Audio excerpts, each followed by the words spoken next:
દોસ્તો, મારી ગુજ્જુની મોજ ચેનલમાં આપનું સ્વાગત છે। આજના વિડીયોમાં આપણે વાત કરવા જઈ રહ્યા છીએ કે ઠાકોર ફેમિલીના આંગણે જુઓ પાર્વતી ભાભી, પૂનમ ભાભી રાત્રે રસોઈ બનાવી રહ્યા હતા ત્યારે કયા ટોપિક પર વાતો કરી અને આજે તો દેશી મગફળીનું તેમની પોતાની ઘરની જ મગફળીનું તેલ કઢાવ્યું। શું દોસ્તો તમે ક્યારે એ મશીન જોયું છે? એ રિફાઇનરી કેવી હોય, તેલ કાઢવાની આ ગાણી કેવી હતી અને કેટલું શુદ્ધ તેલ નીકળી રહ્યું હતું, બધું તમને આ વિડીયોમાં લાઈવ જોવા મળી રહેશે। તો મારી ચેનલ પર નવા હોય તો ચેનલને ફટાફટ લાઈક, શેર અને સબસ્ક્રાઇબ કરી દો।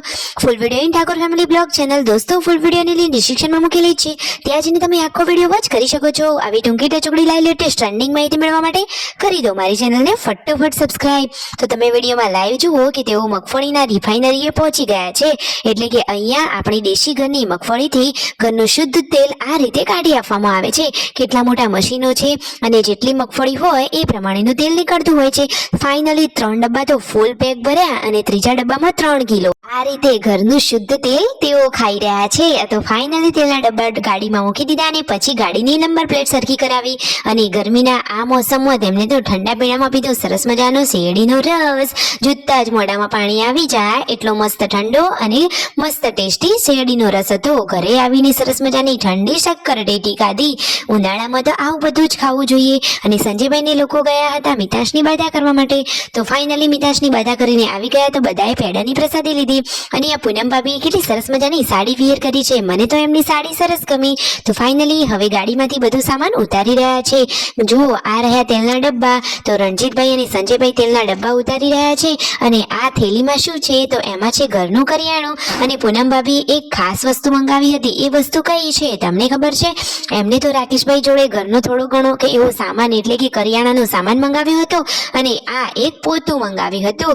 એમને પોતું મારવા માટે એક ઊભું પોતું જોતું હતું, તો રાકેશભાઈ લાવ્યા કે નહીં? અરે આ રહ્યું એમનું આ પોતું। તો તેમને તો થયું કે સરસ કામ કર્યું કે બધું સામાન તેઓ લેતા આવ્યા।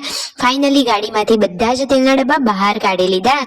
હવે તો ઘરનું દેશી અને શુદ્ધ તેલ ખાવાની મોજ પડી જશે। જુઓ દોસ્તો, ઠાકોર ફેમિલીના બધા જ લોકો એકબીજાની હેલ્થની પણ એકદમ સરસ કેર કરે છે। અને જુઓ સાંજના ટાઈમે હવે જમવાની તૈયારીઓ થઈ રહી છે। પાર્વતી ભાભી લોટ બાંધી રહ્યા છે અને ભીંડાનું શાક બનાવે। પછી જુઓ દેશી ચૂલા ઉપર બનેલી આ મીઠી મીઠી રોટલીઓ ખાવાની તો મજા જ અલગ હોય છે। અને ત્યારે બંને આ દેરાણી જેઠાણી કે જેમનો રાગ સગી બહેનો કરતા પણ વધારે છે, તેઓ એકબીજા સાથે વાતચીત કરી રહ્યા છે, બાળકો સાથે પણ પોતાના બાળપણની વાતો કરે છે અને મસ્ત મજાની ચૂલા ઉપર દેશી રોટલી બની રહી છે। અને ગુડ્ડુ તો જુઓ અહીંયા બહાર બેસીને જ હોમવર્ક કરે છે, તો એમને તો તેમના બાળપણની યાદો તાજી થઈ ગઈ। પહેલાના જમાનામાં લાઈટ નહોતી તો બધા લોકો આ રીતે ભણતા હતા અને અત્યારના છોકરાઓને લાઈટ છે છતાં ગુડ્ડુ તો આ રીતે જ ભણે છે। એને તો એના મમ્મી જોડે બેસીને લખવાનું સારું ગમે છે। તો સરસ મજાની દેશી ચૂલા ઉપરની આ રોટલીઓ ખાવાની તો બાકી મોજ જ અલગ હોય। અને આવી મોજ તો ફક્ત ગામડામાં જ મળે, સાચી વાત ને દોસ્તો? કેટલા લોકો મારી આ વાત સાથે સહમત છે? તો ફાઇનલી જમવાનું રેડી છે, બધા લોકો જમવા માટે બેસી ગયા છે।